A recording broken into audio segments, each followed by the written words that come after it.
우리 옆에 계신 성도들과 인사 한번 할까요? 잃어버린 한 영혼이 소중합니다. 한 번 더 합니다. 예수 믿지 않는 한 영혼이 소중합니다. 예수 믿지 않는 한 영혼이 소중합니다. 여러분, 이 마음이 주님의 마음이라고 했습니다. 우리는 주님의 제자입니다. 그래서 주님을 따라가야 하고 또 주님의 기쁨이 되어야 합니다. 우리 믿음의 선조들이 참 어려운 상황 속에서 신앙생활을 했습니다. 일제시대 때나 또 6.25 때 얼마나 어려웠습니까? 하지만 그들의 신앙을 포기하지 않고 정말 끝까지 갈 수 있었던 것은 그들이 주님을 따라가는 삶이 자신들의 삶이라는 것을 알았고 또 그것을 주님이 기뻐하신다라는 것을 알았기 때문에 그 일들을 잘 감당할 수 있었던 겁니다. 우리도 주님의 제자이고 또 주님을 따라가야 하고 또 주님의 기쁨이 되어야 합니다. 우리 모두 주님의 이 마음을 간직하여 한 영혼을 소중히 여기며 전도에 힘쓰는 우리 성도들이 되기를 소망합니다. 지금은 목사가 되었지만 이 전도사태의를 회상하며 이야기하는 한 목회자의 이야기가 있습니다. 이야기를 잠시 나누고 말씀을 좀 함께 살펴보려고 합니다. 매일 같은 새벽 예배 기도 시간에 그날도 졸면서 똑같은 루틴으로 기도를 읊조르고 있는데 정말 소름 돋고 선명한 목소리로 내 옆에서 어떤 여자의 목소리가 들려오는 것입니다. 무슨 말인지 모르겠어요. 다시 말씀해 주세요. 기절할 뻔했다고 합니다. 여러분, 누구의 소리일까요? 하나님의 소리일까요? 아니면 사탄의 소리일까요? 그 소리는 본인 휴대폰의 빅스비 소리였습니다. 내가 어떤 기도를 하고 있는지 모르겠지만 이 빅스비가 반응을 한 겁니다. 여러분도 그럴 때 있죠. 막 이야기하는데 갑자기 핸드폰에서 뭘 설명을 한다든지 그런 일들이 있습니다. 빅스비가 반응을 한 것입니다. 놀람도 잠시 제가 울음이 터졌어요. 그 말이 하나님이 나에게 하고 싶은 말 같았기 때문입니다. 무슨 말인지 모르겠다. 네가 하고 싶은 말이 뭐냐? 그제서야 매일같이 반복했던 루틴 같은 그 전도사의 기도가 아니라 하나님 앞에 가면을 벗고 예 하나님, 제가 사실 괜찮지가 않아요. 사실 많이 무서워요. 저 사실 하나도 씩씩하지 않아요. 저를 좀 도와주세요. 그제서야 나의 진짜 모습을 하나님 앞에 데리고 나올 수 있었습니다. 여러분, 우리는 하나님 앞에 솔직해야 합니다. 사실 하나님 앞에 숨길 게 뭐가 있겠습니까? 사람 앞에는 숨길 수 있죠. 내가 말하지 않고 내 감정을 잘 다스리면 내 안에 있는 거 충분히 숨길 수 있습니다. 그런데 하나님 앞에서 우리의 마음은 숨길 수가 없습니다. 하나님 우리의 모든 것을 다 아시기 때문이죠. 그러니 여러분, 힘들다면 힘들다 하시고 외로우면 외롭다고 하나님께 아뢰기를 바랍니다. 하나님 저 힘들어요. 하나님 저 외로워요. 하나님 저 위로가 필요해요. 그리고 그렇다고 하나님 우리를 절대로 나무라지 않습니다. 사실 하나님 우리가 그렇게 기도하기를 더 바라고 계실 겁니다. 정말 외식적인 우리의 모습이 아니라 정말 솔직한 우리의 모습을 하나님께 아뢰할 때 우리 하나님은 기뻐하시고 우리의 기도에 외면하지 아니하시고 우리의 기도에 응답해 주십니다. 여러분, 그럴 때 하나님이 나의 아빠 아버지가 그제서야 되는 것입니다. 우리 모두 하나님의 이 마음을 알고 우리의 마음을 정말 하나님께 솔직히 내어드리며 기도하는 삶이 되기를 바랍니다. 그리고 이러한 마음으로 정말 한 영혼을 소중히 여기고 그 영혼을 위해 기도하는 우리 성도들이 되기를 축복합니다. 제가 그림 하나를 보여드리겠습니다.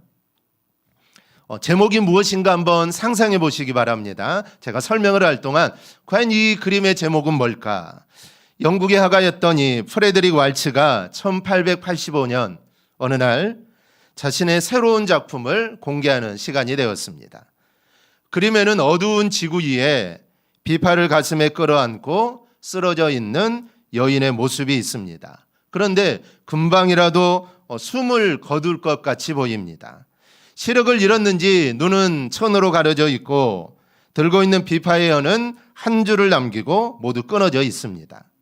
한참 동안 그림을 보고 있던 이 평론가들은 이 그림의 제목을 예상을 하죠.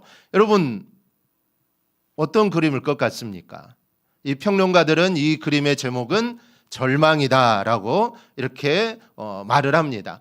그럴 것 같지 않습니까? 활기찬 모습은 전혀 보이지 않습니다.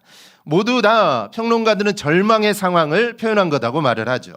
잠시 후 왈츠가 나와서 이 작품의 이름을 발표합니다. 지금 여러분이 보고 계시는 작품의 이름은 희망입니다. 평론가들이 이해할 수 없다라고 말을 하자 왈츠가 이렇게 다시 말하죠. 희망 뒤에는 희망이 있을 수 없습니다. 절망 뒤에만 희망이 존재하기 때문입니다. 즉 상황은 절망이지만 이 절망이 지나면 희망이 온다는 것이죠.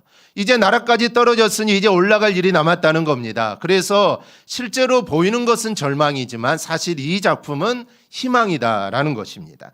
여러분, 우리가 인생을 살다 보면 여러 가지 어려움을 겪게 됩니다.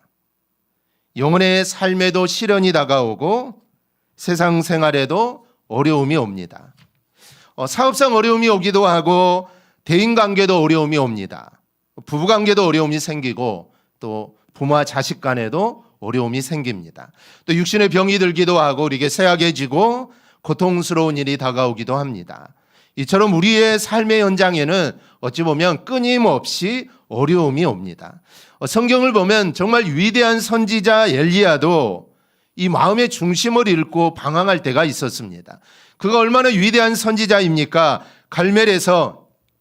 갈멜산에서 수백 명의 바알 선지자들을 심판하고 하나님께 기도하여 정말 3년 6개월 동안 내리지 않았던 비를 내리게 했던 위대한 선지자가 엘리야입니다. 위대한 하나님의 종이죠. 그런 사람도 이세벨이 협박을 하자 그게 무서워서 도망을 치다가 로뎀나무 아래에서 자신을 죽여달라고 이렇게 강구했던 자가 엘리야입니다. 여러분, 두려움과 절망은 누구에게나 옵니다. 믿음 생활을 잘하고 정말 내 신앙이 정말 대단하고 정말 내가 어떤 어려움도 이길 것 같다라고 생각하지만 사실 어려움이 오면은 무너지고 쓰러질 수밖에 없는 게 우리입니다. 위대한 종 엘리야에게도 다가올 수 있고 그 일들이 나에게도 다가올 수 있습니다. 그러나 믿음의 사람에게는 언제나 끊어지지 않는 단 하나의 줄이 있습니다. 영원히 꺼지지 않고 불타는 불씨가 있습니다. 그것은 바로 예수 그리스도 하나님의 사랑입니다. 그런데 문제는 우리의 힘으로는 세상의 염려, 근심, 불안, 초조, 절망을 극복할 수가 없습니다. 즉 하나님이 나를 도와주셔야 모든 두려움과 절망, 낙심과 불안을 우리가 넉넉히 이길 수 있습니다. 우리는 흔히 우리를 둘러싸고 있는 어려운 환경이나 조건이 우리를 불행하게 한다라고 생각을 합니다. 근데 사실은 그렇지 않습니다.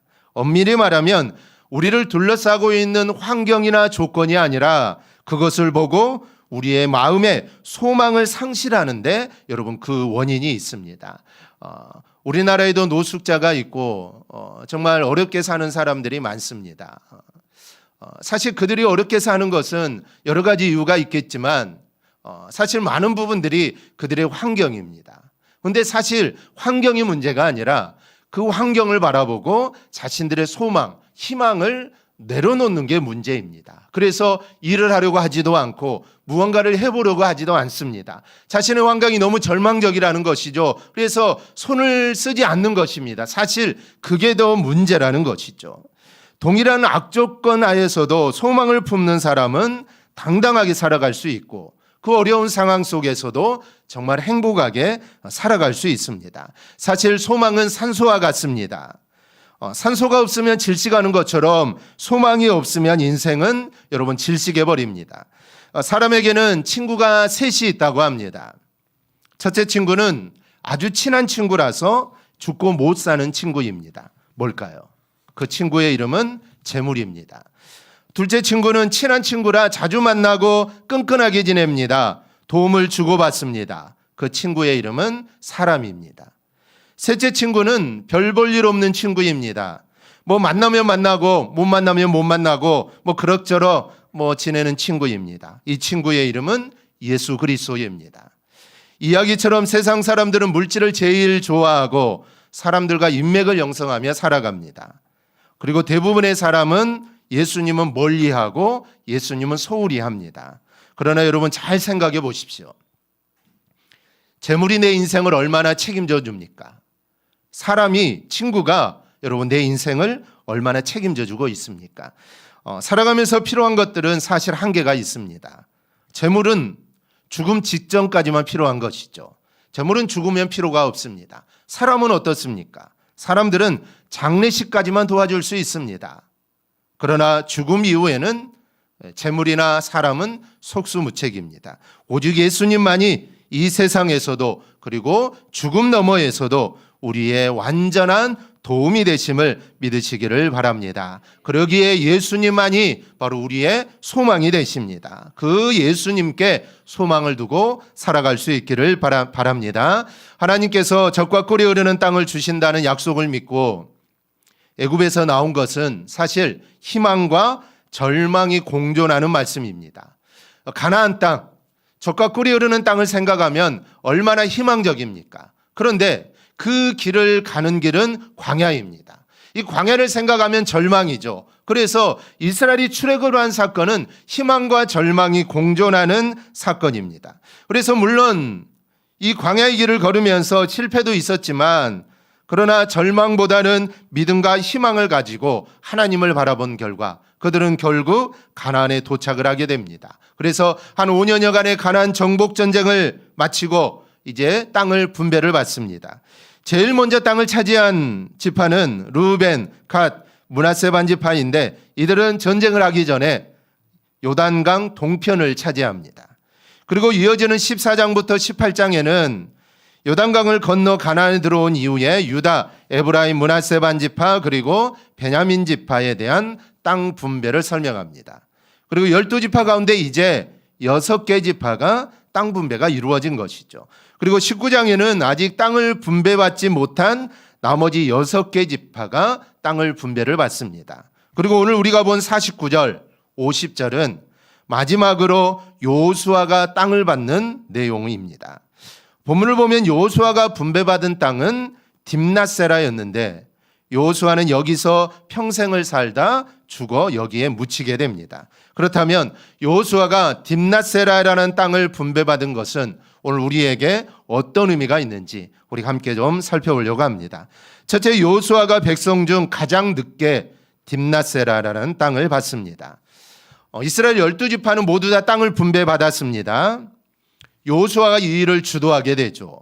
그래서 여호수아는 모든 지파, 모든 가문이 살 수 있도록 땅을 잘 분배를 합니다.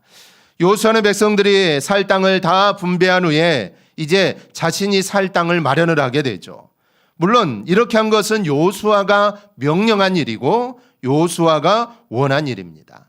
사실 여호수아는 출애굽부터 모세를 수종한 비서관이요 또한 장군이었습니다. 그리고 모세가 죽은 후에 이스라엘을 이끌고 이 가나안에 들어온 아주 어찌 보면 이스라엘의 당대 가장 위대하고 누구도 범접할 수 없는 인물이 바로 여호수아입니다. 그런데 그런 여호수아는 자신이 살 땅을 가장 늦게 정합니다.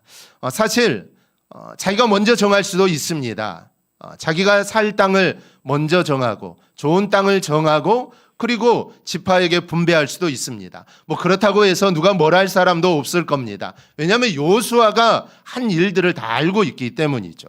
그런데 여호수아는 그렇게 하지 않고 가장 늦게 땅을 분배받습니다. 그만큼 여호수아는 배려의 아이콘이라고 할 수가 있죠.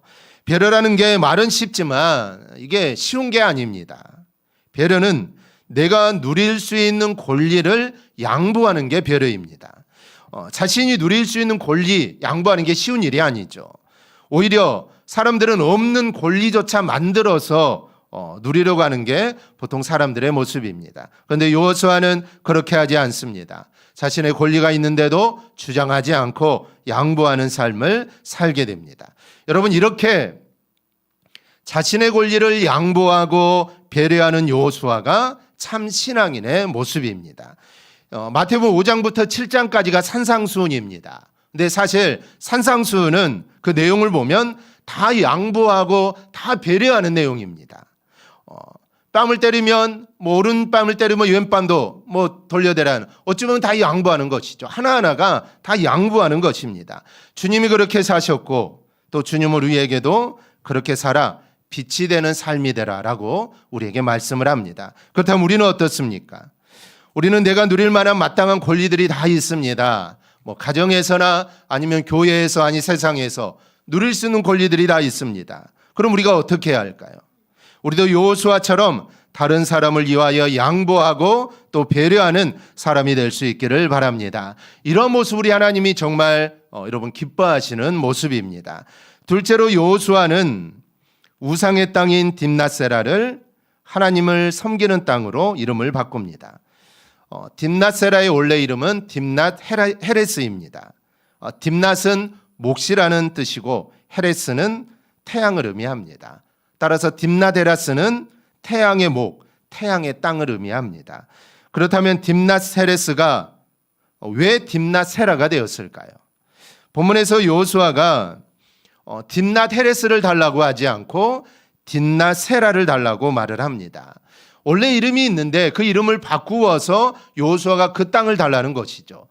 성경학자들은 두 가지 의미가 지니고 있다라고 이렇게 말을 합니다. 하나는 딥낫세라가 남은 땅이라는 뜻이고 또 하나는 열매가 많은 부분이다라는 것입니다. 따라서 여호수아가 태양의 목, 태양의 땅이라는 불리는 이 땅을 하나님의 은혜로 열매가 많은 땅으로 바꾸려고 생각을 한 것입니다. 즉 우상을 섬기는 땅, 이 태양은 우상이지 않습니까? 그래서 우상을 섬기는 땅, 정말 태양에게 빌어야만 열매를 맺는 땅이라고 사람들이 생각했던 그 땅을 이제는 하나님이 남겨주신 열매 맺는 땅이라는 생각으로 그 땅을 이름을 바꾼 거다라고 우리가 볼 수가 있습니다. 그 의미에서부터 하나님이 드러납니다.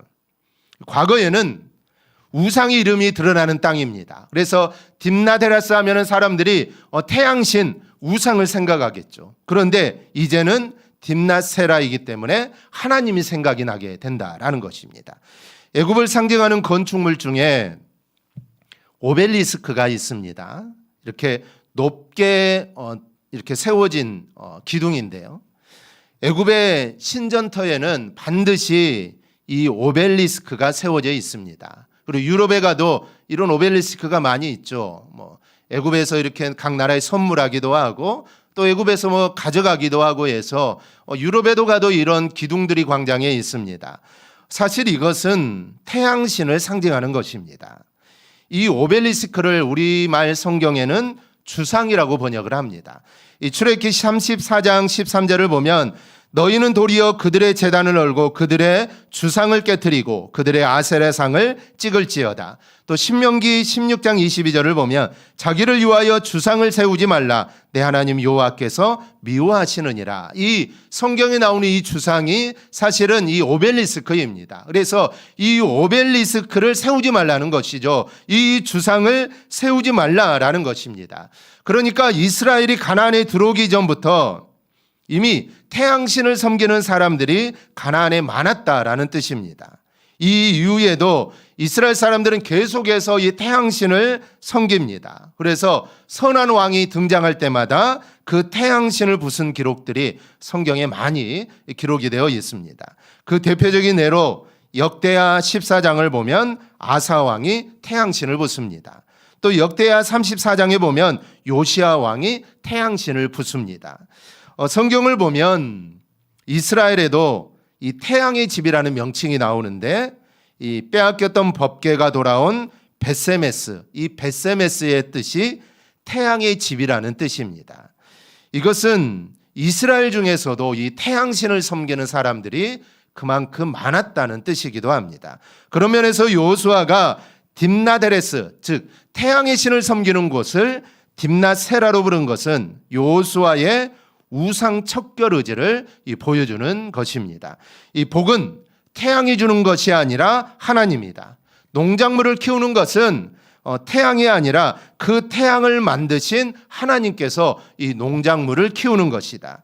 이렇게 딥낫헤레스를 딥낫세라로 바꾼 것은 이런 것을 이스라엘 사람들에게 선포하는 것입니다. 즉 여전히 태양신을 섬기고 여전히 하늘에서 비를 주고 태양의 햇빛을 주어야만 이렇게 농사를 지을 수 있다라고 생각하는 그들에게 이런 태양이 주는 것이 아니라 그 태양을 지으신 하나님이 우리에게 비도 주시고 햇빛도 준다라는 것을 지금 여호수아는 선포하는 것입니다.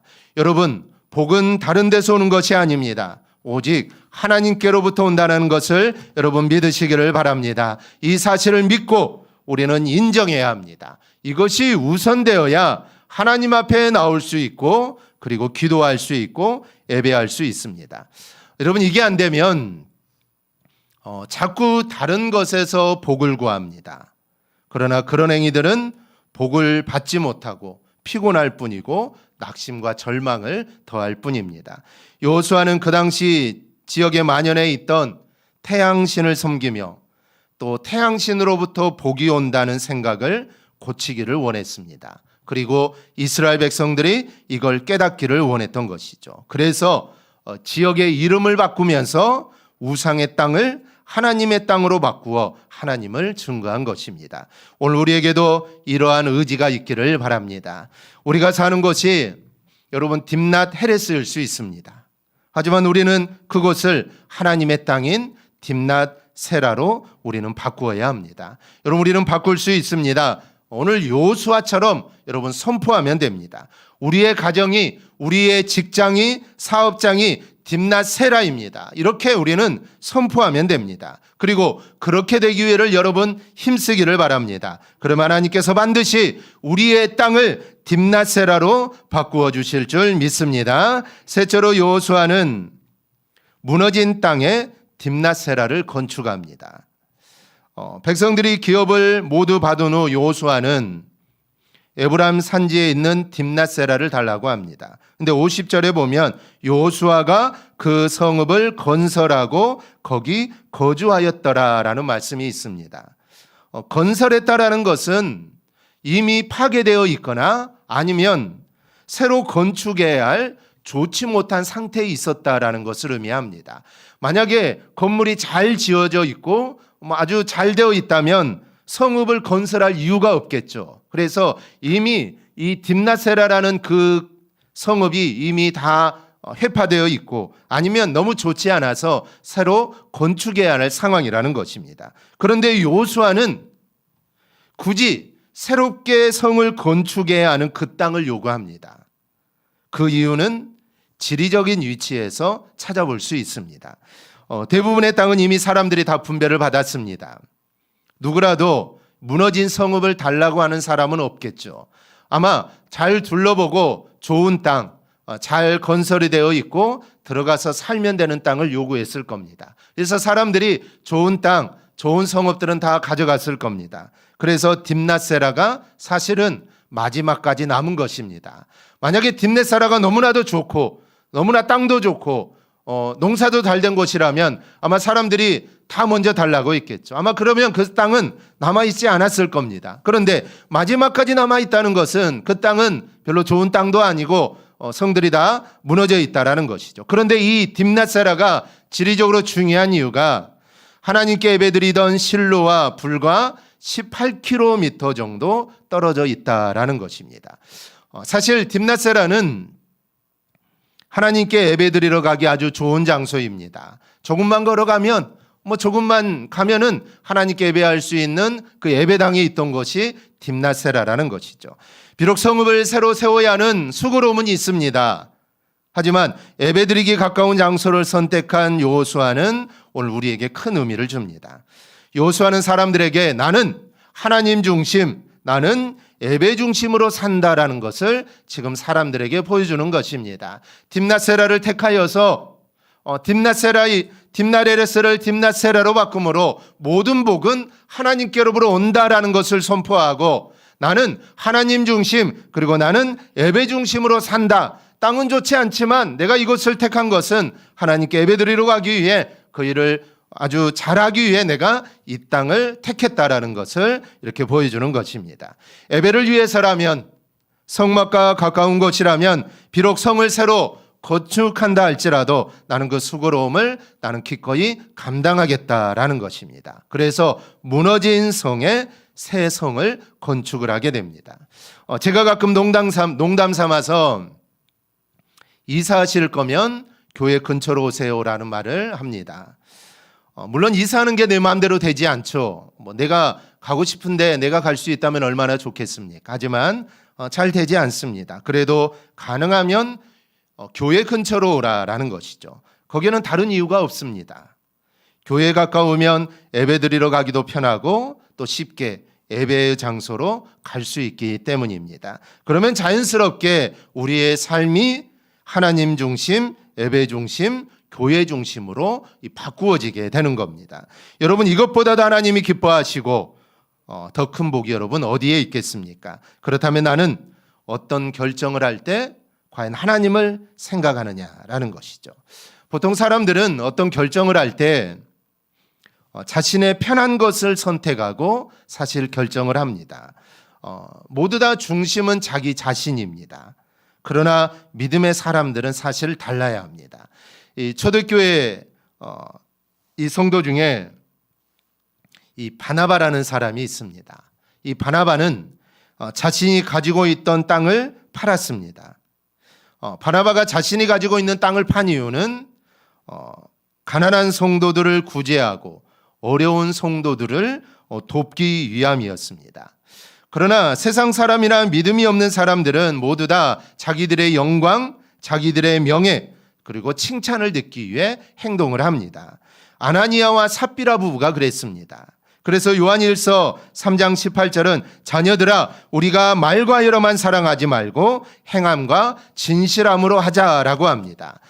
땅을 파는 것은 같습니다. 바나바나 아나니아와 삽비라나 땅을 파는 것은 같았죠. 하지만 바나바는 사랑으로 행하였고 진실함으로 행했습니다. 그러나 아나니아와 삽비라는 그들은 진실하지 못했습니다. 바나바와 요수아가 같습니다.